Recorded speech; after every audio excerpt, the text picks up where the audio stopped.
Are you thinking about eloping but have no idea where to start? Well, look no farther, because in this video I'm going to walk you through everything you need to know about planning your dream elopement, from finding the perfect location to figuring out all the legal stuff and everything in between. Let's dive in.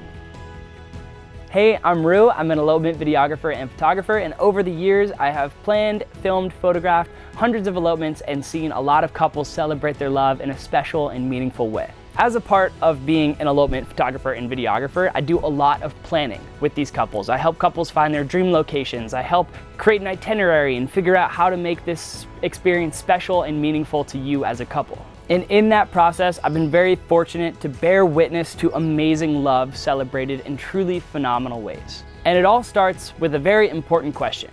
Why do you want to elope? This is step one in the elopement planning process. Getting clear on your intention can help set the foundation for what you want out of your elopement. So if you're wanting to elope because it's maybe less stress than a traditional wedding, maybe you're gonna opt for more simple options that are a little bit more stress-free. If you want to elope because it feels a little more meaningful for you, you can plan a lot of activities and you can plan a lot of specialized, tailored activities for you and your partner that are a little bit more meaningful to who you are as a couple. If you want to elope because you want more freedom than a traditional wedding structure might offer you, then go crazy, plan big, do whatever it is that you want to do and find activities that tailor and fit within that. You might want to elope because love is a big adventure and you want your wedding day to reflect that. You might want to elope because it's simple and you just get a few family and friends in the backyard of an Airbnb. Whatever your intention is for your elopement day, I recommend sitting down with your partner and setting this intention right up front. It'll make the rest of the elopement process so much more fun and so much easier. The reason I recommend this step first before finding a location or finding vendors or figuring out the legal stuff is it can help guide you throughout the rest of this process. Step two is choosing a location. A guiding question that I have for a lot of the couples that I work with is, what are the activities that you love to do together? What do you as a couple love to do in your free time? What does your dream day look like together? These questions, although maybe high level and big picture, can also really help you narrow in on your locations. Are you mountains people or are you oceans people? Do you want to be at the forest or in the beach? Do you want something big and epic like mountain views in Rocky Mountain National Park? Or do you want something maybe a little bit more cozy in the Pacific Northwest rainforest, slow dancing under waterfalls? These locations will not make or break your day, but I think it can be a really amazing opportunity to tailor the day to exactly what you want. Traditional weddings often happen in traditional wedding venues. The world suddenly becomes your wedding venue and you can go to wherever it is that you've always wanted to go. If you've always wanted to take a dream trip to Puerto Rico, or you've always wanted to snowboard in Colorado, you can find these adventures on your elopement day. When it comes to choosing your location, there are a few things that I recommend considering. The first is weather. If you love sunshine or you're okay with rain, planning your elopement day around places that might be a little bit more sunny or a little bit more rainy at certain times of year. If you elope in January in Washington State, it might be rainy. If you choose to elope in Colorado in July, you'll likely find some sun. So taking into account your weather can be a good way to sort of guide your location picking process as well. Beyond that, I'd recommend considering accessibility. If you have family members coming, especially older family members, if you have to hike 4 or 5 miles to get into the elopement ceremony spot, it might be a little more difficult for your older family members to come, if that is something that you're wanting. Permits, some areas require permits. If you elope in national parks, they often require permitting. If you elope in national forests, sometimes they don't. If you elope at beaches, sometimes they don't. But just looking into permitting as well. But most importantly, picking your location all comes down to vibe. What is the vibe that you want for your elopement day? Do you want to be in the mountains? Do you want to be in the forest? Have your conversation with your partner about it and go from there. When it comes to locations also, collaborating with your vendors can be immensely helpful. I know for myself, I've been filming and photographing elopements for 8 years now. And I've picked a lot of locations with couples and visited a lot of these locations with couples that I can sort of guide you in certain directions, and many other vendors can as well, to be like, oh, we want to elope somewhere in Colorado with an alpine lake that is a hike that's 3 miles. And I'm like, I got just a location for you. So there are a lot of resources out there online for sure, but definitely chat with your vendors to get something that is perfect for your vision and what you want your dream elopement to look like. Step 3 to planning your dream elopement is understanding the legal requirements. I will say you don't need to take action on the legal stuff right away, especially when you're still in this planning phase. It's really nice to just understand what you might need to do down the line, but I wouldn't feel the need to rush into filling out all this paperwork right away because it can kind of take away some of the fun of eloping. But understanding the legal requirements of where you're going to elope can just be helpful during this planning process. For instance, some states might require you to have an officiant or have a witness or have certain paperwork where you're going to elope. Colorado, where we're based and do a lot of elopements, is a self-solemnizing state, which means you technically don't need an officiant and a witness, and they make it really easy for you to get your marriage license. You can apply at any county clerk's office and pick up your marriage license and sign it and give it back and you're good to go. So some states are easier than others as far as the legal requirements go, but it's not impossible to elope in any US state. Some might require just like slightly more paperwork than others, but if you're getting married, odds are you're gonna end up doing some paperwork anyways. So I just wanted to put that out there, that understanding the legal requirements can sometimes be helpful, but I don't think it should dissuade you from going to one location or the other. But I just wanted to put it out there, understanding the legal requirements can sometimes be helpful. And again, this is where a vendor team can be really helpful, is we can just send you the link to the county clerk's office and be like, here's the application. We've sent it to a bunch of couples before, here it is again. So having a vendor team can often help with this process as well. And that leads me to step number 4 for how to plan your elopement day, which is building your dream vendor team. Building a dream team typically starts with photographers and videographers, and I don't mean that to plug myself, which I'm sure I'll do in a second, but photographers and videographers can often act as your elopement guide. We can help with timelines, we can help with location recommendations like I talked about. Depending on the photographer or videographer and their experience, they can help with the legal stuff a little bit. We can help plan the overall experience. And often hiring a local videographer and photographer, that can be a huge value add to your elopement day, especially with like specific locations. This is incredibly helpful if you're traveling from out of state. Let's say you're from Florida or Texas or Illinois and you're flying to Colorado for your elopement day. Maybe you've never been and always wanted to go, and hiring a Colorado elopement videographer or photographer, they've been to a lot of the spots that you'll probably want to be eloping at and can kind of give you recommendations on like, that hike might be a little far than what you're looking for. Like, this is a great spot, but it's at altitude and you mentioned that your grandparents are kind of sick, so maybe we'll find something a little bit lower elevation.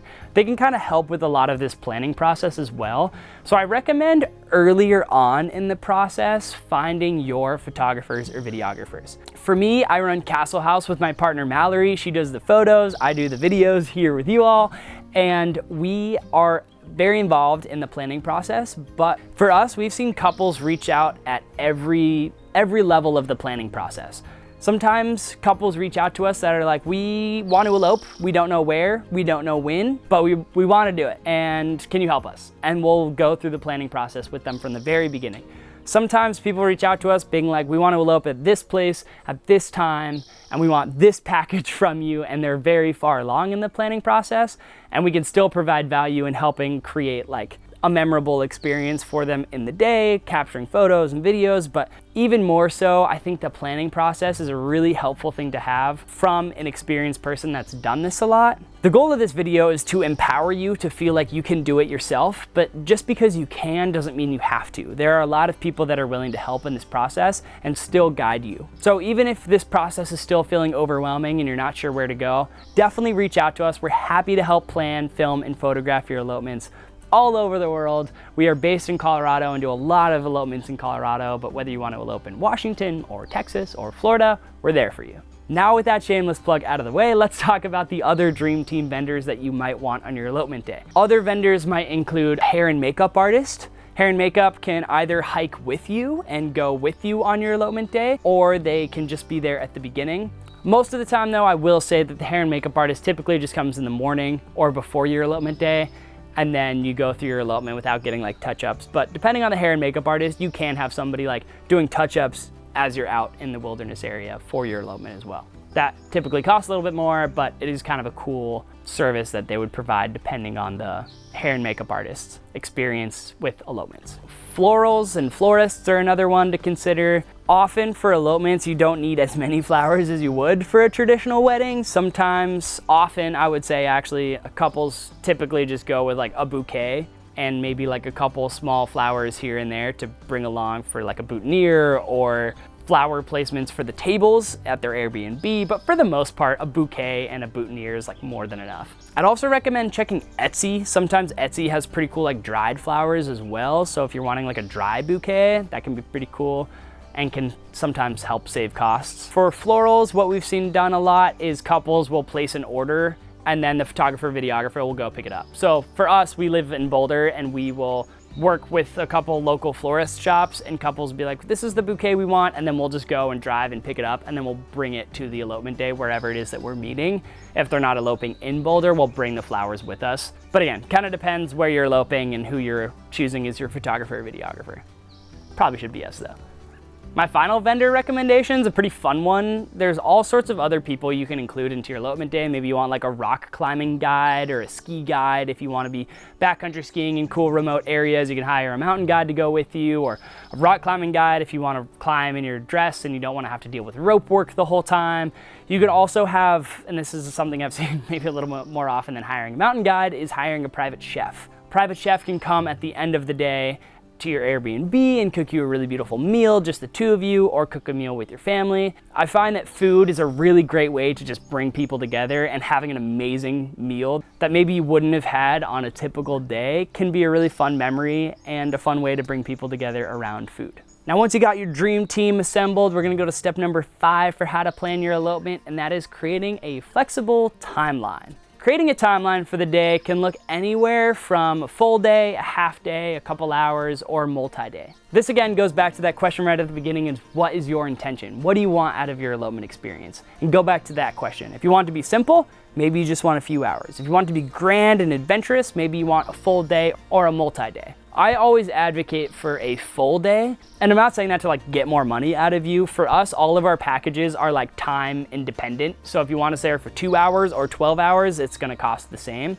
We care mostly about like creating an experience that's memorable for you, and having your photographer or videographer like rush out of the day is kind of like a stressful feeling. And the whole point of eloping is like feeling a little bit more stress-free than you would for a traditional wedding. So for us, we try to like get rid of that time expectation, and just like, if it's a beautiful sunset and you want to stay there an extra hour, like we're gonna be there, you know, because it's amazing and we want to be a part of those amazing moments and capture them for you. But having a flexible timeline, half day, full day, multi-day, whatever it is that you want, can kind of create structure for the day, but still allow for some spontaneity. I've made a whole video about how to create an elopement timeline that I'll link somewhere up here. But how a sample itinerary could look is that you have your vows at sunrise. So you get up and you hike just before sunrise, you say your vows to each other, you have a little slow dance, then you go back and you hang in the van at midday. It's hot and you're gonna just hang out for a little bit, and then we're gonna reconvene at sunset and you're gonna do some toasts, some champagne, and then you're gonna go back at the end of the day to your Airbnb and have a private chef cook you an amazing meal. So think hair and makeup, vows, some activity, hiking, snowboarding, sitting by a creek, reading letters next to a river, reading books on the beach, going for a canoe ride, anything in that activity block, and then end with some sort of sunset experience, whether that's food or just sitting and watching the sunset. Again, I made a whole video about this, but that's somewhat of what you could expect on a sample timeline for the day. I would just recommend keeping enough buffer room so you're not feeling like you have to like rush to the next thing, because that, again, can add stress, and we want to be here to avoid stress on your wedding day. Step 6 for your elopement day is creating something that is personal to you. That was actually a lot harder to do with my fingers than I thought it was gonna be. But creating a personalized experience can be really valuable for your elopement day. Write letters to each other, have your families write letters to each other. Bring a Polaroid camera and take Polaroid pictures of each other. Bring your dogs along, have your dogs sign your marriage license if that's allowed in the state that you're eloping. This is your chance to create something that is completely 100% true to you. And that's one of the things that I love about elopements, is I love feeling like we can go out and create something that's truly special to us without society telling us what we should do or what we have to do. We can really reflect on what it is that we want out of our wedding day and plan something that is truly tailored to that experience. I always say, like, as the photographer or videographer, like, the best photos and the best videos that you're possibly gonna get is if you have an amazing day. If you're smiling and having fun and dancing in the rain because you're so in love and so present in the moment, those photos and videos are gonna be awesome. They're gonna be amazing. No matter how good we are at staging a photo, it will never be as good as you genuinely, joyfully dancing together or shedding a tear during that emotional moment in the vows. So for us to provide the best photos and videos to you, we help you plan the most special day that you can possibly have, so you're living the best day that you can possibly have. I always say like photos and videos are like just a part of what we do, but personalizing an elopement experience that's truly what we do. What matters most to us is that you walk away from your elopement experience elated and so full of love and joy starting off your marriage together. The photos and videos that come with that, that's just one part of it. So some final nitty-gritty tips for planning your elopement day is pack smart, bring layers, bring snacks, bring water, make sure you're comfortable. When it comes to elopement attire, I always say dress comfortable and confident. So anything that you feel comfortable and confident in, go do that. If that is a beautiful $17,000 wedding dress, go for it. If it's a $25 wedding dress that you got from a thrift store, go with that. There's no rules for an elopement. No one is out here to judge you. We are all here to support and love you in your decision to elope. And bringing some of these small things can be a way that you can also love yourself. If you have water on the day, you'll be so happy that you brought water. You'll be so happy that you brought those snacks or that raincoat or that puffy to bring you comfortably into the next activity. And my final tip is to just pause and enjoy the moment. This is a really special and joyful time. You are going through this process and maybe planning this day to be true to who you are, so don't rush it. Just sit back and enjoy the moment. Be as present as you can. Put the phones away. That's why you have a photographer or videographer there. They'll capture it for you.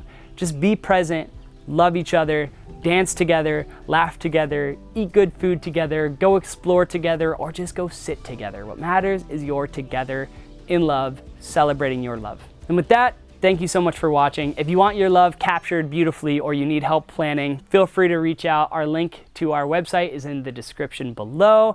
We love you, we're proud of you. We hope you have the best day ever. Thanks for watching.